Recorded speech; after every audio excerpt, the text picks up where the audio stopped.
Some proteins finish at their secondary folding, like our keratin. Some move on to the tertiary folding. A lot of our enzymes are at that tertiary folding. And then some proteins need to go to the quaternary.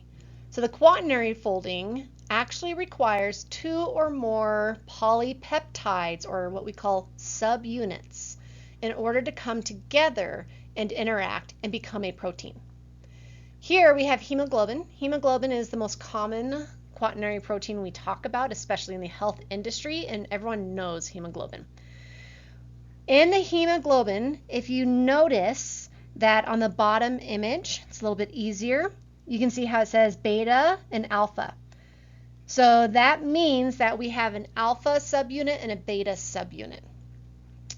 That then requires those 4 polypeptides. So these 4 subunits are not active until they come together.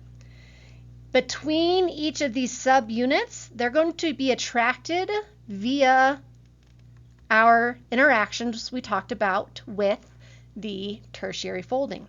So there's no physical bonds between each of these subunits. Once they've come together and they have those interactions, that's when it becomes an activated protein. So hemoglobin requires 4 polypeptides, alpha beta subunits, in order to become activated. Above it, you can see that ribbon model. Now in this ribbon model, they typically will use colors to distinguish different types of polypeptides. Because we have alpha subunits and beta subunits, in the one above, they're using the blue for one color and the red for the other color. So you can see that there's 2 different types of proteins, but 4 subunits because of the way in which they are separated from each other.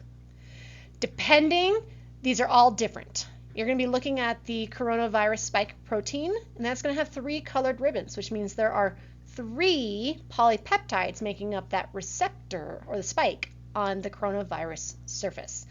So it all depends on what the job of this protein needs to be and how many subunits needs to come together.